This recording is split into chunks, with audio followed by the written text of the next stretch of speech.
శాంతి. శాంతి. ఓం శాంతి. ఓం శాంతి. నేను ఆత్మ, కళ్యాణకారిణి.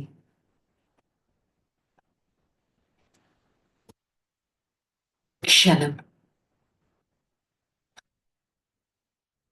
పరమాత్మ శ్రీమతం పైన నడిచేవారిని. సర్వుల కళ్యాణం చేసేవారిని. సర్వులకు మార్గదర్శకుడను. నేను ఆత్మ. ఈ క్షణం విశ్వ కళ్యాణకారి అయిన పరమాత్మ వారి సన్ముఖంలో ఈ శక్తివంతమైన జ్ఞాన మురళిని వింటున్నట్టు అనుభవం చేసుకుంటాను.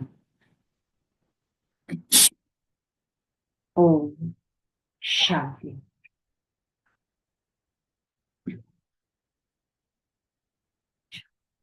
మురళి డేట్ 19/12/2024. ఈరోజు మురళి యొక్క హెడ్డింగ్ మధురమైన పిల్లలు, ఈ పురుషోత్తమ సంగమ యుగం ట్రాన్స్ఫర్ అయ్యే యుగం. ఇప్పుడు మీరు కనిష్ఠుల నుంచి ఉత్తమ పురుషులుగా అవ్వాలి. నేను ఆత్మ పురుషోత్తమ సంగమ యుగంలో ఉన్నాను.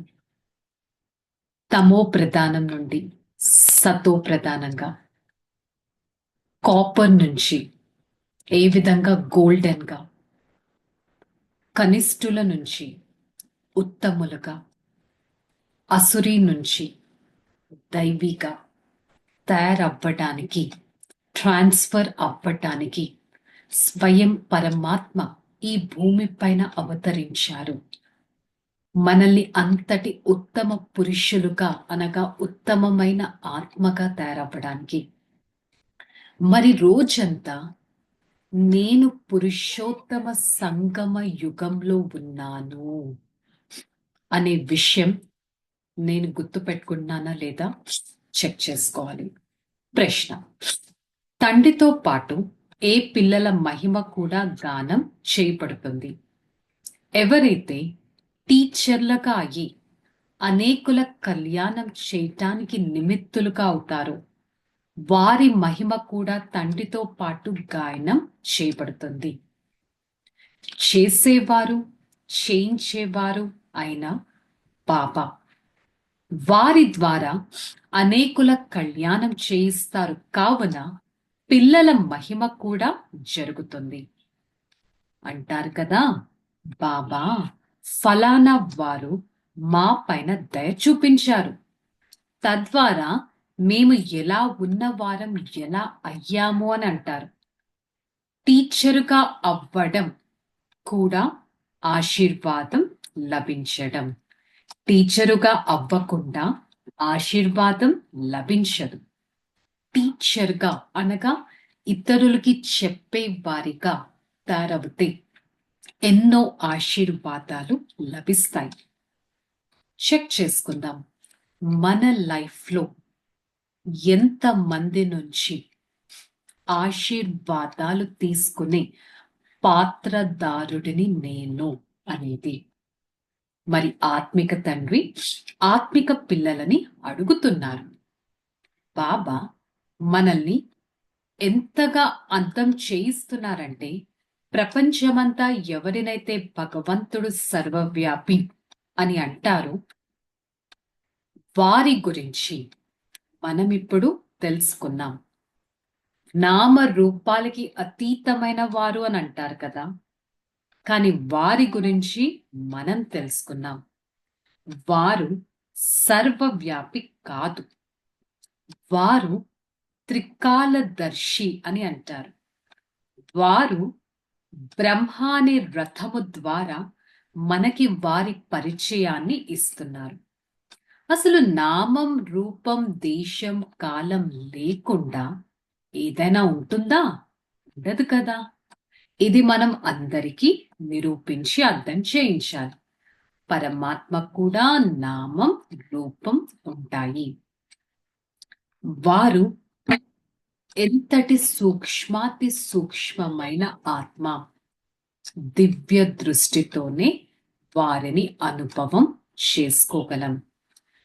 తండ్రి స్వయం మనకు ఇంతటి జ్ఞానం ఇస్తున్నారు, ఆత్మిక జ్ఞానం ఇస్తున్నారు. ఆత్మ ఒక అవినాశి అనేది మనకి అర్థం చేయిస్తున్నారు. అవినాశి అయిన ఆత్మ ఈ శరీరం ద్వారా పాత్రను చేస్తుంది అనేది బుద్ధిలో మనం పెట్టుకోగలగాలి. మరి ఎంతో మంది బాబా బాబా అని అంటూ ఉంటారు. కానీ అక్కడ అర్థం చేసుకోవాల్సింది, చేసేవారు, చేయించేవారు పరమాత్మ, శాంతి ధామ నివాసి. ఈ దుఃఖధామంని సుఖధామంగా తయారు చేయడానికి, సుఖధామంలోకి మనని ట్రాన్స్ఫర్ చేయడానికి వారు వచ్చారు. ఉన్నతమైన దేవి దేవతగా తయారు చేయడానికి వచ్చారు. వారు మనకి 84 జన్మల చక్రపు రహస్యాన్ని అర్థం చేయిస్తున్నారు. మరి నేను ఆత్మ అలాంటి తండ్రి నుంచి వారసత్వం తీసుకోవడానికి హక్కుదారుడిగా ఎంతవరకు అయ్యాను? తమో ప్రధానం నుంచి సతో ప్రధానంగా ఎంతవరకు తయారవ్వడానికి తీవ్ర పురుషార్థాన్ని నేను చేస్తున్నాను అనేది అనుభవం చేసుకోవాలి. మరి ఈరోజు పరమాత్మ ఒకే దాని మీద స్ట్రెస్ చేశారు. ఎలా ఉన్న నేను ఎలా తయారవుతున్నాను? నన్ను స్వయం పరమాత్మ విశ్వాధిపతిగా తయారు చేస్తున్నారు. ఆత్మనైన నాలో ఎంతటి శక్తిని నింపుతున్నారు. ఇంతటి శక్తి అర్ధకల్పం వరకు నాతోనే ఉంటుంది. ఇలాంటి రాత్రిని పగలుగా తయారు చేయడానికి పరమాత్మ వచ్చారు. కల్పకల్పము వారు ఇదే విధంగా అర్థం చేస్తారు. వారి ద్వారా ఇంతటి పురుషార్థం చేసి నేనొక అవినాశి ఆత్మను, ఈ శరీరాన్ని ధారణ చేశాను అనే బేసిక్ పాయింట్ కూడా నేను గుర్తుపెట్టుకుంటాను. సో ఈ విధంగా సదా ఇదే స్మృతిలో ఉండాలి. ధారణ, ఆత్మమైన మనం పురుషులం. మనం తండ్రి నుంచి పూర్తి వారసత్వం తీసుకోవాలి. మనుషుల నుంచి దేవతలుగా అయ్యే చదువును చదవాలి మరియు చదివించాలి. మొత్తం ప్రపంచంలో ఏ పాత్ర అయితే నడుస్తుందో అదంతా తయారు చేయబడిన డ్రామా.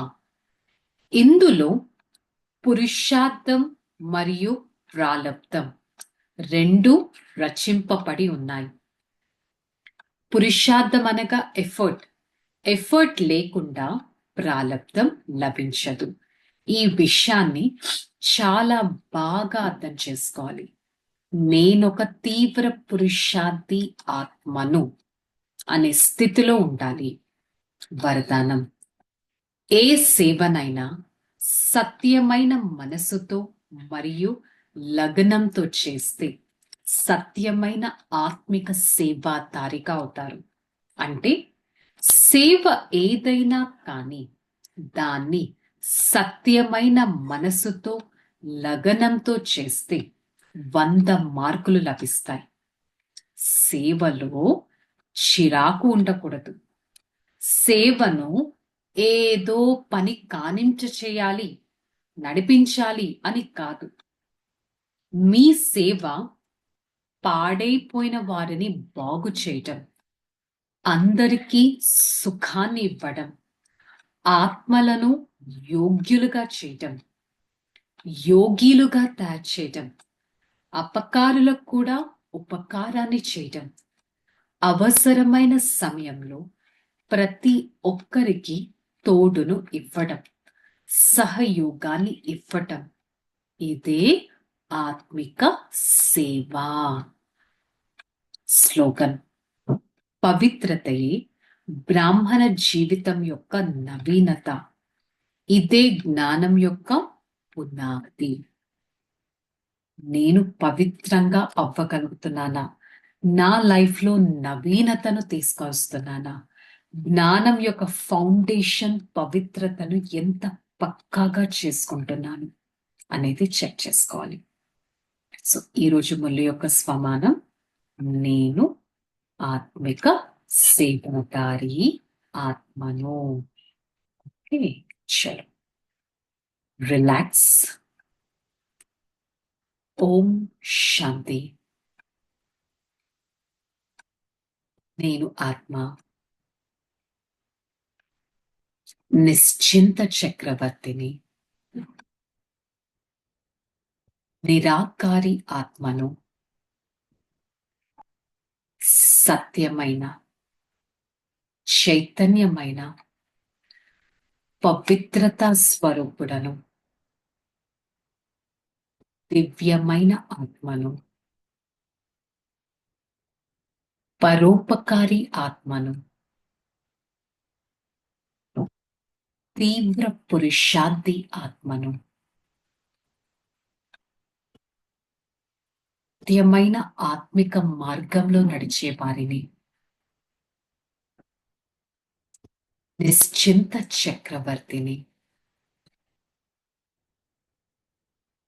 నేను మనస, వాచ, పరమాత్మ స్మృతిలో ఉంటూ పరమాత్మ కిరణాలను నలువైపులా వ్యాపింప చేస్తాను. నేను పరోపకారి ఆత్మను. నేను సర్వశక్తివంతుడను. నేను ఆత్మ, నిమిత్త మాత్రుడను. సత్యమైన పరమాత్మ సేవలో ఉండేవారిని. సతో గుని ఆత్మను. ఈ క్షణం కళ్యాణకారి స్థితిలో ఉంటూ పరమాత్మ కళ్యాణాన్ని చేస్తూ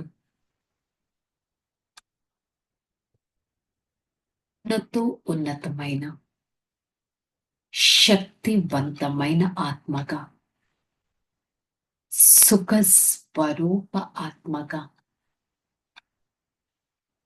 లోక కళ్యాణకారి ఆత్మగా అవ్వటానికి ప్రయత్నిస్తాను. ఓం శాంతి, శాంతి, శాంతి. నేను ఆత్మ ప్రియాతి ప్రియమైన తండ్రి ద్వారా సర్వశక్తివంతమైన కిరణాలను తీసుకుంటూ పరమాత్మ కిరణాలతో ఎంతో ఉన్నతమైన జీవితాన్ని అనుభవం చేసుకుంటాను. ఓం శాంతి.